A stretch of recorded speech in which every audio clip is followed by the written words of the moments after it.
warzuqna zinabah waj'alna mimman yastami'una al-qawla fayattabi'una ahsanah wa adkhilna birahmatika fi ibadikas salihin. Alhamdulillah, Bapak Ibu, rekan-rekan yang dirahmati Allah, mari kita bersyukur pada Allah atas segala limpah nikmat dan kasih sayang yang Allah curahkan kepada kita. Alhamdulillah, hingga hari ini kita dimudahkan untuk melaksanakan perintah-perintah Allah Subhanahu wa taala dan menambah pemahaman kita, ilmu kita terhadap keislaman. Mudah-mudahan upaya-upaya kita ini menjadi bagian bukti tanda ketaatan kita kepada Allah Subhanahu wa taala. Salawat dan salam semoga selalu tercurah limpahkan untuk baginda Rasul sallallahu alaihi wasallam sebagai suri teladan kita, qudwatun hasanah kita. Mudah-mudahan kita yang hadir pada kesempatan ini dimudahkan Allah selalu, dibimbing Allah untuk terus berupaya menjadikan Rasulullah sebagai tauladan kita yang sesungguhnya. Mudah-mudahan kelak nama-nama kita dan orang-orang yang kita cintai mendapat syafaat dari Rasulullah SAW. Bapak Ibu yang dirahmati Allah SWT, mengawali kajian hari ini, mari sama-sama kita membaca Al-Basmalah. Bismillahirrahmanirrahim. Tema diskusi kita mengenai fikih upah dan penyewaan. Sebagaimana kita pahami bahwa kedua hal ini adalah perkara yang sangat sering terjadi dalam kehidupan kita, yaitu bagaimana kita bekerja, lalu di sana ada upah yang diberikan, apakah upah berupa jasa atau yang lainnya. Begitu juga dengan permasalahan sewa menyewa. Dan agar perkara ini yang selalu terjadi dalam kehidupan kita, yang mungkin akan berjalan sehari, 2 hari, sebulan, 2 bulan, setahun, 2 tahun, atau malah bertahun-tahun ini diberkahi Allah Subhanahu wa taala dan sesuai dengan perintah Allah Subhanahu wa taala. Di antara perkara yang perlu kita pahami tentang upah ini adalah upah dari profesi pembekam. Kita tahu ya, bekam ya, atau disebut dengan hijamah. Sebagaimana kita pahami bahwa pekerjaan tukang bekam tidak haram karena Rasulullah SAW pernah berbekam dan memberikan upah kepada orang yang membekamnya. Sebagaimana dijelaskan dalam hadis yang diriwayatkan oleh Imam Bukhari dan Muslim dari Ibnu Abbas radhiyallahu anhu, jika pekerjaan bekam diharamkan, niscaya Rasulullah SAW tidak memberikan upah atasnya. Imam Nawawi berkata, mereka memaknai hadis yang melarang bekam dengan makna makruh dan anjuran untuk meninggalkan pekerjaan yang remeh, serta ajakan kepada perilaku yang mulia dan perkara yang luhur. Nah, dari sini ketika melakukan bekam, ya memang sewajarnya kita memberikan jasa atau upah jasa dari hal itu, karena pertama yang bekam itu bukan hanya melakukan perbekaman dengan sekedar keahlian, tetapi juga dia menghabiskan banyak waktu dan alat serta hal-hal yang dibutuhkan agar perbekaman itu menjadi safety dan sehat untuk mereka yang dibekam. Nah, dari situ memang hal-hal itu yang menjadi bagian jasa yang layak dikasih upah. Upah harus kemudian berkenaan dengan upah harus berupa harta yang bernilai dengan jumlah yang diketahui, baik bisa disaksikan secara langsung maupun cukup dengan disebutkan kriterianya, karena upah adalah harga dari manfaat yang disewakan dan syarat sebuah harga harus diketahui. Hal ini berdasarkan sabda Rasulullah SAW, man istajara ajira falyu'limhu ajrahu. Barang siapa menyewa seseorang, hendaklah ia memberitahu upah yang akan diberikan kepadanya. Artinya kalau kita bertransaksi dalam arti membutuhkan jasa orang lain, maka kita harus terang di awal berapa dia dibayar. Ya, berapa dia dibayar. Kalau kita main waktu, misalnya kamu kerja dengan saya dengan waktu dari jam sekian ke jam sekian, bayarannya ini. Maka kalau seandainya waktunya terpenuhi atau target terpenuhi melalui prediksi kita gitu ya, oh ini targetnya sudah selesai nih, walaupun jamnya belum sampai, maka hak dia harus diberikan sesuai dengan yang dibicarakan. Beberapa waktu lalu kami menyewa tenaga untuk memperbaiki atap rumah itu. Saya minta, Pak, dicek dulu, Pak. Pas dicek, beliau bilang ini kayaknya 3 hari, Pak, ini, Pak. Saya kerjain 3 hari. Oh, 3 hari ya. Pertama saya sebenarnya 3 hari ya. Prediksinya sebenarnya 2 hari. Nggak apa-apa, Pak, penting bagus aja deh, saya bilang gitu. Lalu sebelum kerja saya bilang, Pak, ini panjenengan saya bayar 135 per hari bersih ya. Makan siang panjenengan siapkan sendiri, tapi kopi, snack saya siapkan gitu. Deal. Lalu ternyata beliau ngerjainnya 1 hari gitu ya. Jadi kerjaan 1 hari ini kayaknya 1 hari selesai ini, Pak, tapi agak sore kita ngerjainnya. Nah, dari prediksi awal itu akhirnya saya tambahin. Ini saya tambahin aja, kenapa? Targetnya 3 hari jadi 1 hari, kita untung banyak. Nah, kita tambah dia. Nah, dari artinya upah itu walaupun nanti sudah kita tetapkan, tetapi ada hal yang lebih yang membuat kita untung, wajar ditambah upah tersebut, tetapi tidak wajar kalau dikurangin. Bapak Ibu yang dirahmati Allah, dalam hal ini dibenarkan memperkirakan nilai upah berdasarkan kebiasaan berlaku. Imam Ahmad bin Ashabus Sunan dan Ashabus Sunan meriwayatkan hadis yang disahihkan oleh Tirmizi bahwa Suwaid bin Qais menceritakan, saya dan Makromah al-Abdi pernah mengimpor pakaian dari kota Hajar. Barang tersebut kami bawa ke Mekah. Rasulullah SAW berjalan mendatangi kami, kemudian menawar beberapa celana hingga kami menjualnya kepada beliau.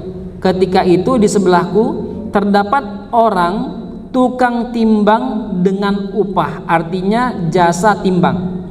Rasulullah SAW berkata kepadanya, timbanglah dan lebihkan, ya, timbanglah dan lebihkan. Dalam hadis tersebut di atas tidak disebutkan jumlah upah yang diberikan, tetapi berdasarkan jumlah standar yang biasa diberikan oleh semua orang. Ibnu Taimiyah berkata, apabila menaiki kendaraan umum atau memasuki kamar mandi umum atau menyerahkan baju kepada tukang cuci dan memesan makanan kepada tukang masak, maka upah yang harus diberikan adalah sebesar upah yang lazim di masyarakat. Ya, artinya kenapa upah yang lazim? Supaya tidak terjadi rasa nggak enak, gitu ya. Biasanya kalau orang dikasih upah dan upahnya nggak sesuai, uangnya dikembalikan. Oh, nggak usah, nggak apa-apa, udah ikhlas karena Allah, walau grundel sedikit. Nah, dalil yang menunjukkan bahwa biaya sewa harus sesuai dengan kebiasaan yang berlaku adalah firman Allah. Kemudian jika mereka menyusui, yaitu menyusui anak milikmu, mohon izin. Jadi walaupun anak itu lahir dari hasil pertemuan sel telur dan sperma itu, anak itu tetap akan dikatakan milik ayah. Gitu ya. Dalam arti orang yang paling wajib menafkahi anak itu ya ayah, bukan ibu. Makanya kalau ada ayah yang lepas tangan dari anak-anaknya, ini berbahaya ini orang ini. Ya, berbahaya dia. Sama dengan dia nanti meninggalkan perintah Allah dalam masalah hadiah yang besar ini. Oleh karena itu dalam ayat ini mau disampaikan, kemudian jika mereka menyusui, artinya mereka ini adalah istri-istrimu, gitu ya. Satu. Yang kedua, orang yang menyusui anakmu selain istri, maka berikanlah upah kepada mereka. At-Tolak ayat 6. Kalau kita kembalikan dalilnya, dalil ini berkaitan dengan istri yang baru melahirkan lalu dicerai, atau dicerai sebelum melahirkan lalu lahir anak dari dia. Maka si suami tetap wajib pertama menafkahi anak itu, yang kedua memberi jasa istri yang menyusui, mantan istri yang menyusui anak tersebut. Begitu. Jadi kalau dia lepas tangan, maka sebagaimana dia lepas tangan dengan istri pertama, mantan istri pertama, maka potensi besar dia menikah juga akan melakukan hal yang sama. Maka bertakwalah kepada Allah dalam masalah talak. Walaupun dia sudah dicerai, lahir anak dari dia, maka ada kewajiban memberi jasa kepada mantan istri yang menyusui anak hasil dari hubungan mereka sebelum perpisahan. Ayat di atas mengandung perintah untuk memberikan upah atas jasa menyusui. Adapun penentuan nilai upah berdasarkan kebiasaan yang berlaku di masyarakat. Nah, syarat pembayaran upah di muka dan menangguhkannya. Menurut pengikut mazhab Abu Hanifah, upah tidak bisa dimiliki hanya dengan akad, tetapi boleh mensyaratkan agar upah dibayar di muka atau diakhirkan. Maka akadnya harus jelas. Apakah harus pakai DP atau nanti saja karena udah percaya misalnya. Sebagaimana juga dibolehkan, boleh dibayar sebagian di muka dan sisanya ditangguhkan, tergantung akad kedua belah pihak yang bertransaksi. Hal ini sebagaimana yang Rasulullah sabdakan, al-muslimuna inda syurutihim. Kaum muslimin adalah sesuai dengan syarat yang mereka sepakati.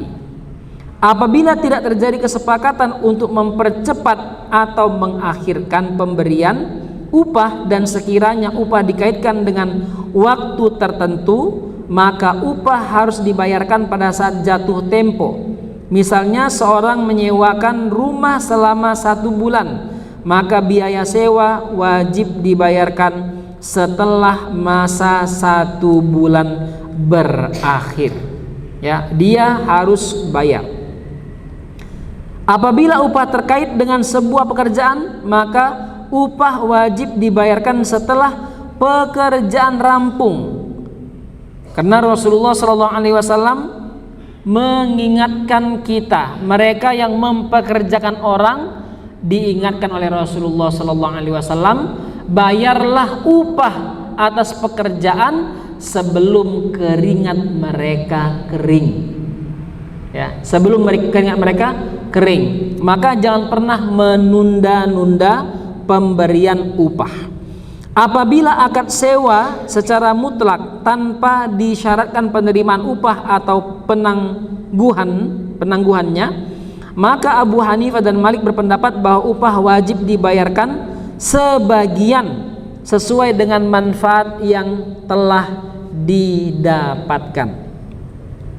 Imam Syafi'i dan Ahmad menyatakan upah harus diberikan setelah akad terjadi. Ini saya sewakan atau saya minta Anda untuk mengerjakan pekerjaan ini dengan bayaran sekian, maka dibayarkan. Ya, kalau seandainya tidak khawatir terjadi penipuan. Kalau khawatir terjadi penipuan, ya, Misalnya seperti sebagian orang itu pemborong bangunan, pemborong apalah, pemborong apa gitu, dibayarkan DP semua, dikerjakan setengah, yang setengahnya dibawa lari, gitu ya. Atau pekerjaan bangunan, ya belum sampai setengah dana sudah habis, padahal dana yang diberikan itu cukup untuk menyelesaikan bangunan dasarnya, gitu, tidak selesai. Maka dalam hal ini ketika dipahamin atau sudah punya pengalaman, maka pilih aman, ya. Apakah kita serahkan secara per periodik dana tersebut, ya, atau kalau sudah yakin misalnya udah nanti selesai, nanti tak ditransfer aja Pak, nah amanlah semua, insya Allah jadi amal, misalnya begitu. Kalau dikhawatirkan ada penyelewengan. Apabila pemberi sewa telah menyerahkan barang yang disewakan kepada pihak penyewa, maka ia sudah berhak untuk menerima semua biaya sewa, karena penyewa sudah berhak atas manfaat yang disewakan setelah akad sempurna. Karena itu ia wajib membayarkan upah agar barang sewaan harus diserahkan kepadanya oleh si pemberi sewa. Dengan catatan jangan lupa akad penyewaannya harus jelas, ya, harus jelas. Jangan sampai akadnya tidak jelas. Ini rumah mau kami buat tempat tinggal, ternyata dibuat plus bisnis, plus ini, maka di sini apa namanya, yang punya sewa rumah itu, punya kontrakan, dia berhak untuk memperhitungkan kembali akad yang disampaikan. Mohon izin saya, termasuk akad dalam hal ini karena sudah berlalu, ya, akad tentang hewan kurban, ya, akad tentang hewan kurban. Misalnya Masjid Al-Aman menetapkan kurban sapi, karena kasusnya banyak terjadi di kurban sapi. Sapi itu kurbannya 24.500.000 misalnya. Artinya harga hewan itu 24.500.000 dibagi 7, maka kurang lebih dapat misalnya 3,5 misalnya. Kemudian tim pengadaan sudah selesai untuk membeli hewan. Kemudian pas hewannya datang, ada yang besar, ada yang kecil, ada yang besar, ada yang kecil. Begitu Bapak Ibu sekalian, ya. Pas ditanya ini harganya berapa, 24.500.000 yang gede, yang kecil 24.500.000. Ya, pertanyaannya, logikanya masuk enggak? Gitu ya. Pertama itu. Yang kedua, sapi yang gede ini namanya ada, sahibul kurbannya A, B, dan C. Yang kecil juga ada, sama-sama bayar. Mohon izin, panjenengan yang sapinya gede kira-kira bangga enggak? Bangga. Yang kecil bangga enggak? Enggak toh? Saya pertanyakan, loh kok yang ini 24.500.000 gede, yang punya kami kecil? Bisa dipahami Pak di sini Pak? Gitu ya. Nah, akad seperti ini hati-hati. Jangan sampai teman-teman panitia itu masuk dalam koridor bai'ul gharar.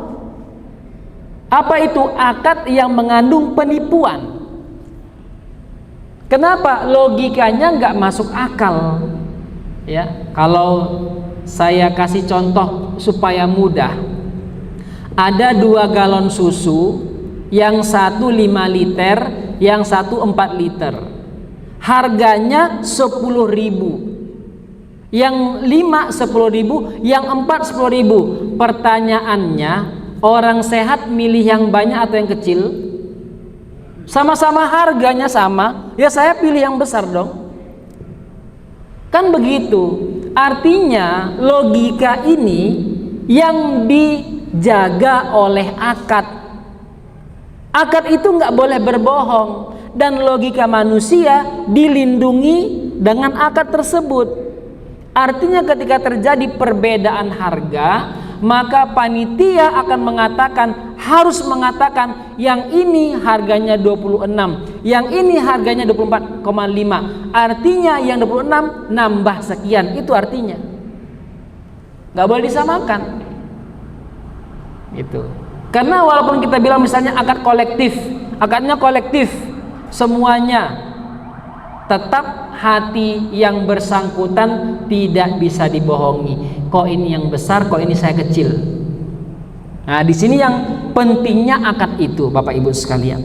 Ya, apakah akad ini kita sepakati di awal atau di akhir? Kalau di awal, lalu dalam perjalanan terjadi ketidaksinkronan akad itu, maka yang bersangkutan, kedua belah pihak atau tiga pihak ini boleh rapat segera untuk memperbaiki akadnya. Ya, akad itu sangat sakral dan sensitif dalam Islam, sehingga jangan sampai ada orang yang bergerak di luar akad. Selanjutnya, waktu penerimaan upah setelah selesai melaksanakan pekerjaan atau di awal melakukan pekerjaan, seseorang berhak menerima upahnya karena hal-hal berikut. Yang pertama adalah setelah pekerjaan selesai dilaksanakan berdasarkan hadis yang diriwayatkan oleh Ibnu Abbas bahwa Rasulullah SAW bersabda, "A'tul ajira ajrahu qabla an yajifa irquhu." Berikanlah upah buruh sebelum keringatnya mengering. Yang kedua, ketika manfaat sudah didapatkan, apabila ijarah, sewa menyewa atas sebuah barang yang rusak sebelum dimanfaatkan dan belum berselang sedikit pun waktu sewa, maka akad sewa menjadi batal. Ya, belum dibawa jalan udah jatuh atau lepas bannya misalnya. Kok begitu ini, maka kita boleh komplain. Yang ketiga, penggunaan manfaat sangat memungkinkan, yaitu apabila telah berlalu waktu di mana sangat dimungkinkan terwujud manfaat dalam rentang waktu tersebut, walaupun waktu sewa belum terpenuhi secara keseluruhan. Yang keempat, apabila upah dibayar di muka atau terjadi kesepakatan semua pihak yang bertransaksi untuk mempercepat pembayaran upah, maka upah harus segera diberikan. Bapak Ibu yang dirahmati Allah SWT, dalam sewa jasa pekerjaan, apakah upah menjadi gugur karena barang rusak? Para ulama menyampaikan apabila orang disewa untuk mengerjakan barang milik penyewa atau dalam pengawasannya, maka pekerja berhak untuk mendapatkan upah karena ia bekerja di dalam pengawasan pemilik. Karena ia sudah melakukan sesuatu, ia sudah berhak mendapatkan upah dari pekerjaannya. Apabila pekerjaan sepenuhnya berada dalam penguasaan pemberi jasa, ia tidak berhak mendapatkan upah ketika barang yang dikerjakan mengalami kerusakan di tangannya karena ia belum memberikan jasanya. Ini adalah pendapat mazhab Syafi'i dan Hambali. Begitulah upah mengupah ini diatur dalam Islam. Baik, sebelum saya lanjutkan, mungkin ada pertanyaan dari Bapak Ibu sekalian, silakan. Bisa bersuara supaya dikasihkan mic-nya. Ada?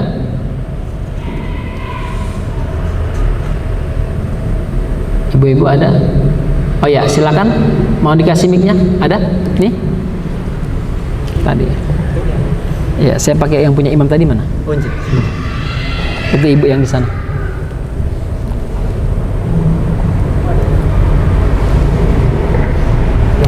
Ya. Oh, ada ya. Baik. warahmatullahi wabarakatuh. Waalaikumsalam warahmatullahi wabarakatuh. Saya ingin menanyakan mengenai misalnya kita mengontrak rumah tapi yang membayar itu selalu enggak dan tidak membayar itu berapa lama untuk toleransi kita memberi kesempatan kepada penyewa itu yang disarankan gitu. Iya. Berapa bulan atau berapa hari atau seperti apa, karena misalnya penyewa itu tidak bayar seperti itu. Terima kasih. Waalaikumsalam. Yang ini saya agak susah nih menjawabnya ini. Ya, jadi ketika ada orang sewa di tempat kita, lalu yang bersangkutan sulit untuk membayarnya, maka pertama kita, kalau saya berada di posisi panjenengan, saya sendiri tidak akan mau rugi, ya, karena kita punya usaha. Kalau usaha itu yang nggak dibayar-bayar, ya, mungkin malah kita yang susah nanti kan. Maka dalam hal ini saya akan memperbaiki akad dengan dia. Misalnya kalau memangnya beliau tidak ada kemampuan di waktu itu, tetapi ada barang yang bisa digadaikan, apakah yang digadaikan itu emasnya atau sebagainya gitu, maka saya akan melakukan pendekatan seperti itu. Nah, atau apa yang lain deh, sertifikat tanah atau kita konfirmasi ke pekerjaannya supaya bisa membantu dia dan sebagainya, kan saya lakukan itu gitu, supaya dia terbantu. Tetapi kalau posisi yang bersangkutan saya paham susah banget, ya mungkin saya akan meringankan beban dia. Begitu. Kalau susah banget, saya akan meringankan beban dia. Karena Rasulullah SAW sampaikan kepada kita, man yassara ala muslimin yassarahullahu fid dunya wal akhirah.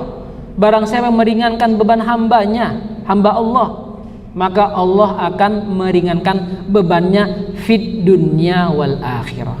Yakinnya saya, insya Allah rezeki kita pasti akan datang dari jalan yang lain, ya, walaupun jalan itu belum terbuka, bukan tertutup, belum terbuka, begitu ya. Dan saya agak khawatir ini kalau menjawabnya, ya terserah panjenengan mau diusir atau tidak. Saya khawatir karena Rasulullah SAW sendiri memerintahkan kita untuk memudahkan orang lain, begitu ya Bu ya. Dan saya yakin insya Allah rezeki kita nggak akan berkurang gara-gara beliau itu tidak bayar. Tetapi mungkin perlu kita bantu dia.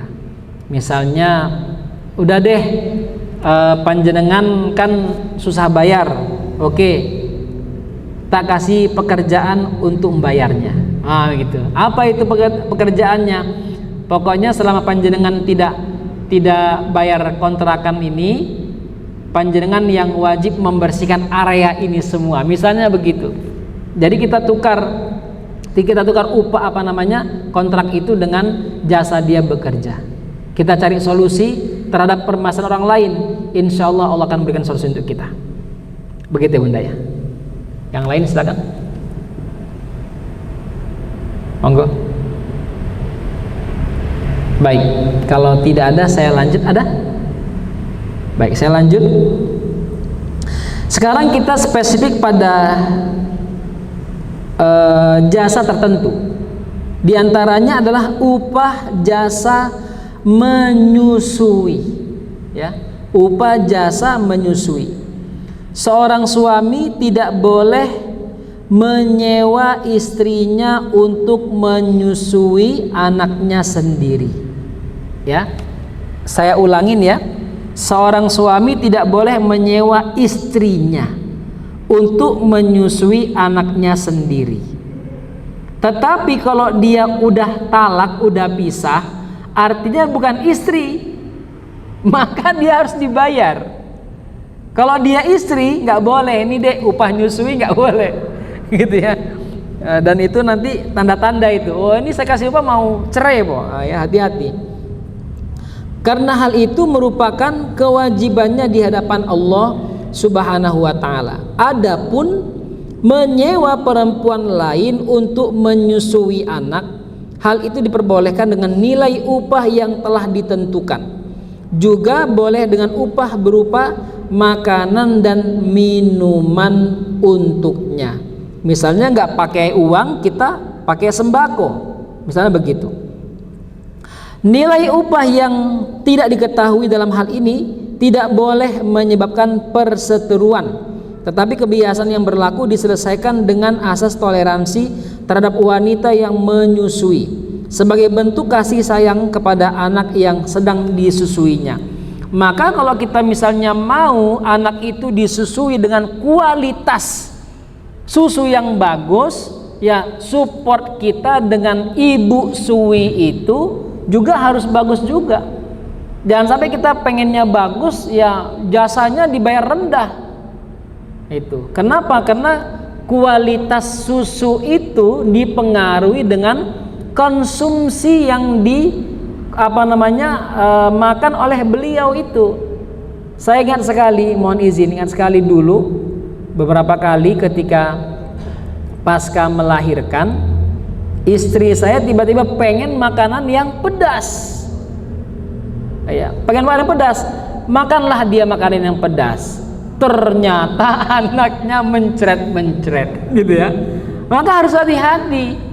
Itu. Kalau kita mau bagus, maka kualitas susu tersebut, maka disupport mereka yang menyusui anak tersebut.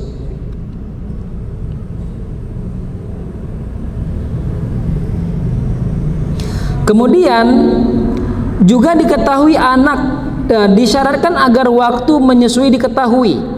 Artinya berapa lama nih saya susui? Sebulan, 2 bulan, 3 bulan, ya. Kemudian juga diketahui anak yang disusui dan tempat wanita yang menyusui. Hal ini berdasarkan firman Allah Subhanahu wa Ta'ala dalam surah Al-Baqarah ayat 233, dan jika kamu berhak menyusukan anakmu kepada orang lain, maka tidak ada dosa bagimu apabila memberikan pembayaran dengan upah yang patut. Bertakwalah kamu kepada Allah dan ketahuilah bahwa Allah adalah Maha mengetahui apa yang kamu kerjakan. Nah, upah yang patut itu dia tidak bisa dengan takaran ya pokoknya seperti pekerja harian misalnya. Nggak bisa. Apalagi kalau kita berbicara wilayah Jakarta dengan sini beda. Kita punya asisten rumah tangga di Jogja itu kita bayar sebulan 1,5 atau 2 juta full misalnya dia di rumah kita, itu ya wajar. Tapi di Jakarta nggak akan mau, rata-rata 3, ke atas itu dibayar itu, maka menyesuaikan. Kemudian wanita yang disewa menyusui adalah orang sewaan yang khusus sehingga tidak boleh menyusui anak yang lain. Ia wajib menyusui anak susuannya dan memberikan setiap keperluan yang dibutuhkannya, mulai dari memandikannya, mencuci baju, sampai memasak makanan untuknya. Gitu ya. Artinya memang dia spesialis menyusui anak. Adapun ayah sang bayi, ia wajib menyiapkan bahan makanan bayi, pakaian, sabun dan minyak wangi yang dibutuhkan olehnya. Apabila bayi atau wanita yang menyusui meninggal, akad sewa seketika menjadi batal karena manfaat sewa menjadi sirna pada saat orang yang menyusui meninggal, dan ketika bayi yang disusui mati, tidak mungkin manfaat diberikan untuknya. Nah, ini ketentuan yang perlu kita pahami. Nah, di samping itu kalau kita berbicara ibu sui, ketika kita menetapkan orang lain untuk menyusui anak, maka sesaat itu juga anak itu jadi mahram ibu itu. Ya? anak itu jadi mahramnya. Dan ayahnya menjadi ayahnya dia juga, namanya ayah sepersusuan. Artinya pergaulannya sudah seperti anak sendiri, dan haram hukumnya anak yang lahir dari rahim wanita ini menikah dengan anak yang disusui oleh wanita tersebut. Nah, di Indonesia hal ini banyak terjadi problem karena yang bersangkutan tidak sering sekali melupakan ibu sepersusuannya.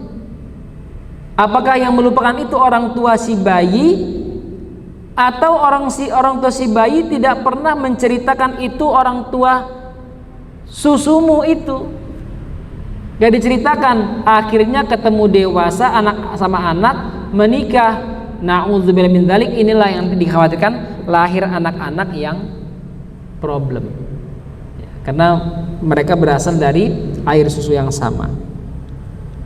Bapak Ibu yang dirahmati Allah Subhanahu wa taala, kemudian sewa dengan upah makanan atau pakaian sebagai ganti dari uang. Ulama berbeda pendapat mengenai hukum sewa dengan upah makanan dan pakaian. Sebagian ulama membolehkan dan sebagian yang lain mengharamkan. Kelompok ulama yang membolehkan berdalil dengan hadis yang diriwayatkan oleh Ahmad bin Hambal dan Ibnu Majah dari Utbah bin Nudar. Ia berkata, suatu hari kami bersama Rasulullah SAW, beliau membaca surah Tosin Mim Asy-Syu'ara sampai pada kisah Nabi Musa alaihissalam. Beliau bersabda, sesungguhnya Musa mempekerjakan dirinya selama 8 atau 10 tahun untuk menutupi auratnya dan memberi makan perutnya. Hadis riwayat Ibnu Majah dari Abu Bakar. Pendapat ini juga dikemukakan oleh Imam Malik dan Ahmad bin Hambal. Abu Hanifah membolehkan hanya pada jasa menyusui, bukan pada jasa pembantu atau pelayan. Sedangkan Imam Syafi'i, Abu Yusuf, Muhammad Al-Hadawiyah dan Al-Mansur Billah berpendapat bahwa membayar upah hanya dengan makanan dan pakaian tidak sah karena terdapat unsur ketidakjelasan di dalamnya. Nah, dari sini karena ada perbedaan pendapat, maka kita boleh memilih mana yang mau kita utamakan, artinya membayar dengan upah yang layak, atau memberikan mereka bahan makanan dengan catatan bahwa makanan itu setara dengan upah yang kita bayarkan kalau menggunakan mata uang. Jadi bukan karena dia pakai makanan nggak apa-apa, di bawah itu nggak boleh, tetap ada standarnya. Bapak Ibu, selanjutnya penyewaan tanah. Menyewakan tanah hukumnya boleh dengan syarat ada kejelasan peruntukannya, seperti untuk bercocok tanam, menyemai benih, atau untuk bangunan.